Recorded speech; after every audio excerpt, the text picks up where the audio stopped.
Good job. And turn to somebody, give them a high five, and say, you have sacred gifts. Does that speak to any of you? Have any of you, either now or before, spent any time trying to find your purpose? Okay. So the reason I like this distinction is because if you are trying to find your purpose, it sounds like it's something that's down the road, and until you get there, you're purposeless, is kind of what it implies. And you can do this path if you want, but at least what I want is for you to feel on purpose while you're trying to find your purpose, because then you're in purpose. Wouldn't that be good? Say, that would be good. That would be good. That would be good. All right, that would be great, exactly. So my goal is, in what we're going to be doing, is really to help you understand that you can, based on the information you're hearing with Heart Virtues, what you're going to hear here, what you're going to get this weekend, is that you can choose to feel on purpose. You're going to be given tools that will allow you to make choices to feel on purpose instead of finding your purpose. If I believed in this, I would be really unhappy right now, because 20 years ago, I felt 100% on purpose doing what I was doing. I was working as a nurse. I was working on actually it was more than that, it's 35 years ago now. 35 years ago. I felt totally on purpose working as a nurse. I was in a teaching unit, like Ben, I love to teach, and it was a neurological unit where people from all of Western Canada would come that had strange and difficult to diagnose neurological problems. They would be diagnosed, and then we would spend our time as nurses talking to the families and the patient, plugging them into resources, helping them understand what they had, how they're going to cope, everything. It was teaching, teaching, teaching, teaching. Loved teaching. I felt totally on purpose. If I was still doing that now, if that was my purpose and it was the only one I had, I would still be doing that and I'd be really unhappy. Because over time, though I felt very on purpose in that one thing, over time it became less meaningful to me.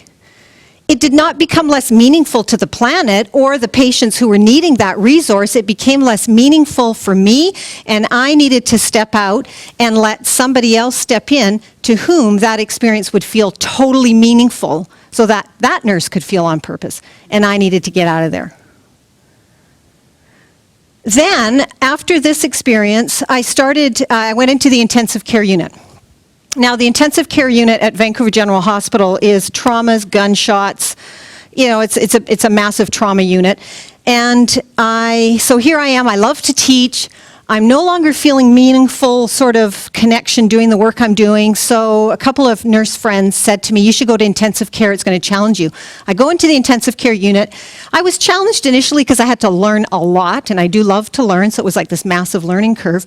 But over a period of time, I started to feel like every day I was checking my soul at the door coming into work. I was crying going home from work. Sometimes I was crying going to work, and I would be like driving to work thinking, oh, please God, like help me get through this day.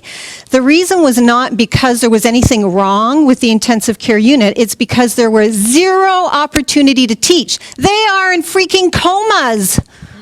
They're on life support machines. They're like, you know, there's no opportunity to teach. The families are in crisis. They come in for 10 minutes, they like freak out at what they see, they try and make sense of it, they leave. I was a nurse in the ICU, and I wanted to be the volunteer in the waiting room, sitting with them and helping them understand what was going on.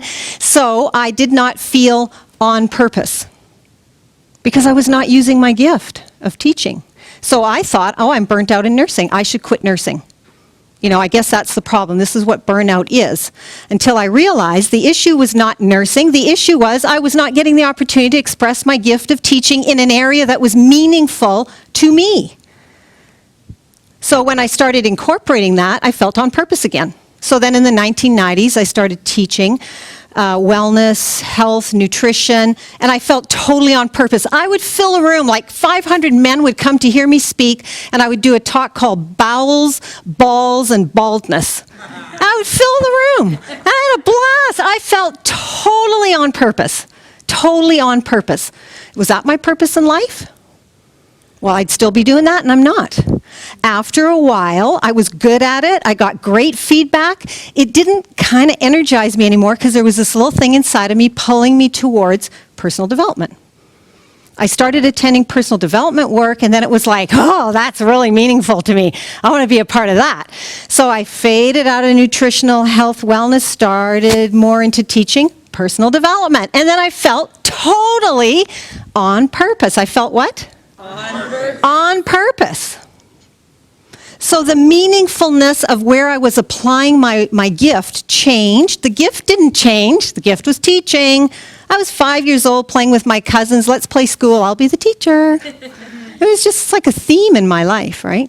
So the meaningfulness part is really important to pay attention to, because the equation that you're going to hear today, and I'm going to refer to it over and over again, is if you can discover, your gifts, that's a G, your gifts, okay, with my help, we're going to help you discover your gifts, plus something that is, M is meaningful, okay, something that's meaningful to you, and what's really important is it has to meet a need out in the world.